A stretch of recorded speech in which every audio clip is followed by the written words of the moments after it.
Your name is Tim Finn, and my name is Phil Manzanera. I'm going to take these head.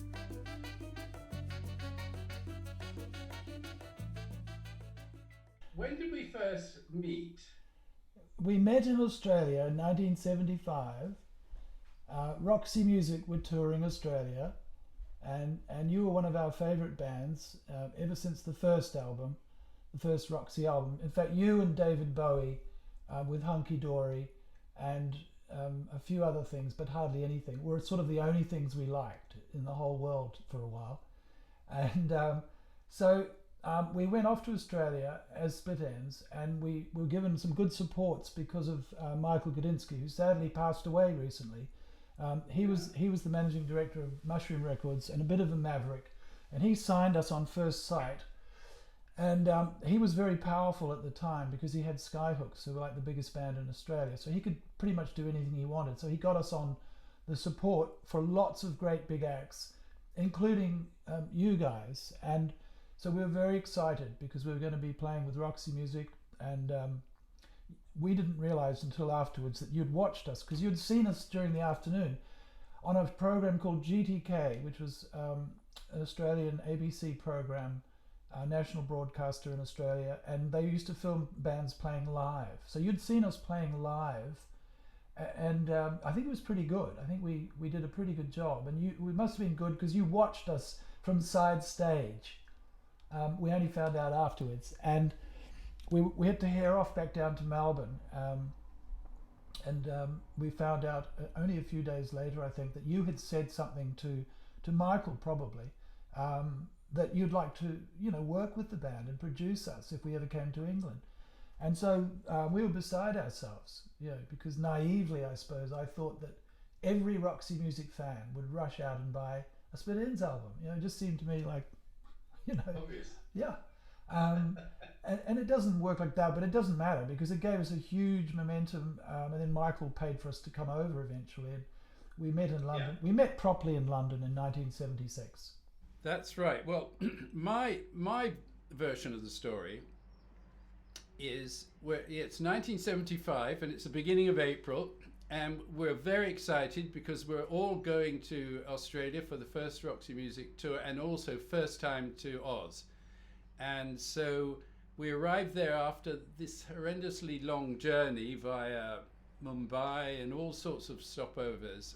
And I can't remember, but it's the longest journey I've ever done in my life, probably about 22 hours.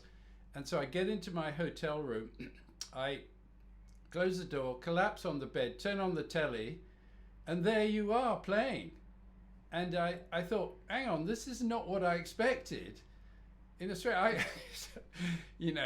talk about typical, attitude of Brits. I said, what the Jesus, who are these guys? So I was absolutely blown away. And then when I found out you were playing with us at the Hordern Pavilion, and I think it was the 15th of April, I thought, right, yeah, watch it from the side of the stage. My recollection is that when you came off, I passed by your dressing room, popped my head in and said, hey guys, that was terrific. If there's anything I can do to help, let me know, and walked on. So that's my story, and I'm sticking to it. It's a hell of a long way and an incredible sort of adventure to come to London to record. You'd already recorded the album once, and to come to London. And if you remember, I found the rehearsal tape that I'd taped on a cassette from Brewery Road when you were rehearsing for the recording at Basing Street. And it was incredibly good. Yeah. I don't know why I'm surprised, but it was amazing. The first 6 months or so, because you were so well connected there with all different kinds of people and different worlds that we'd never kind of rubbed up against, fashion, photography, music, art. And it was just really an interesting time. And you used to take us, we'd go to that club. What was that club called? Like a bar kind of club. It was a real scene in London. Yeah. It was really an interesting time. And it was just before punk came. So I remember you saying to us, Tim, you said you could drive a truck through. There's a hole here, a gap here for you that you could drive a truck through.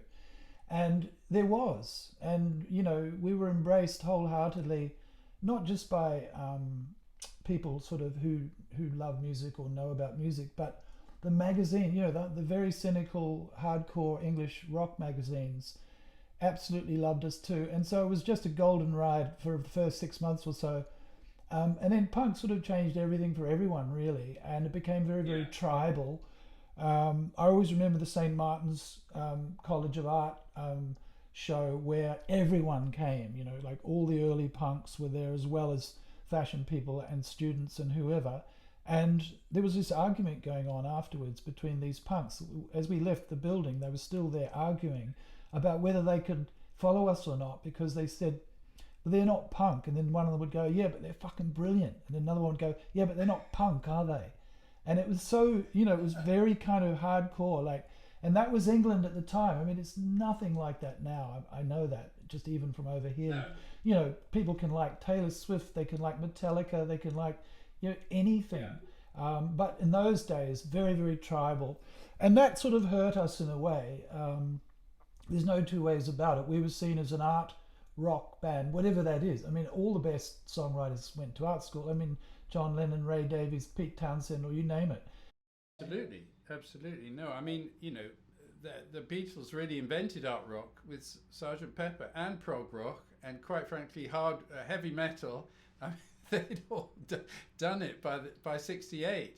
Yeah.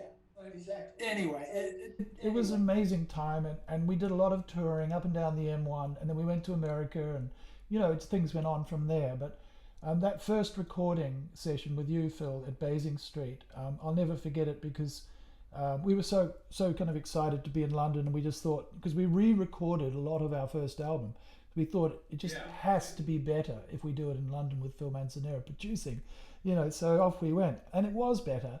But it was still a kind of a curious thing to do in a way. Well, so it was different. I mean, some people always, say one thing's better or not, but it was different, and it was great. And I think you had some songs you hadn't done on Mental Notes, and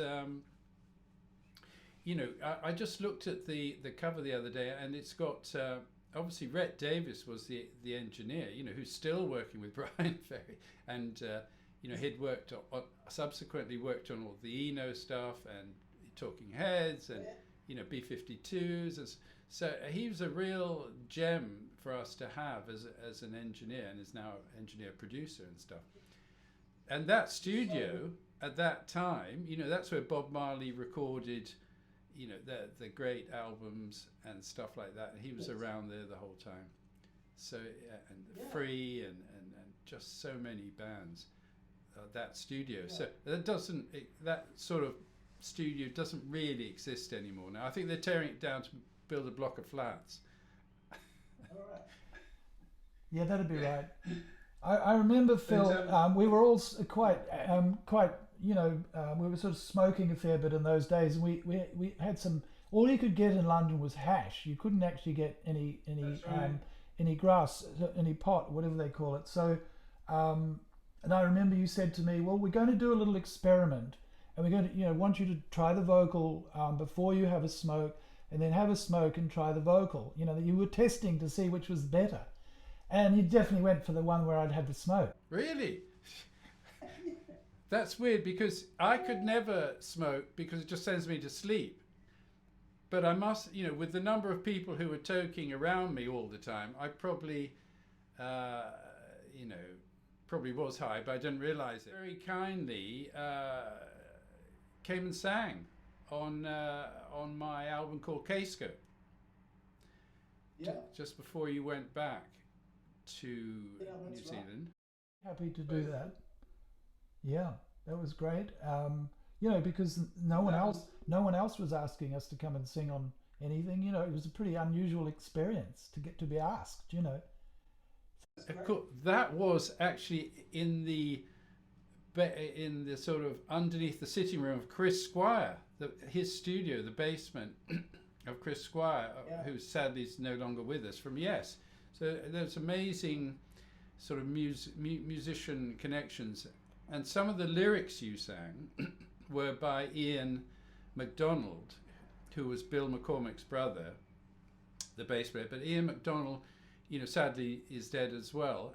But he wrote a very famous book called Revolution in the Head about the Beatles, which is always quoted even to this day, and all journalists absolutely adore him. And he was the assistant editor of the NME. Ah, right. Yeah, no, I remember him. And I'll tell you who else heard that album, Phil, was Ray Davies, because when when we went to America in 1976 for the first time, I got out of an elevator I got into an elevator in Los Angeles at the Sunset Marquee, and there was Ray Davies, and I was thinking, God, there's Ray Davies, and he turned to me and said, he held out his hand to shake my hand. He said, "Hi, I'm Ray Davies. I'm a fan," which was the whole universe. Whoa. The whole universe kind of flipped for me at that point. It was an amazing moment.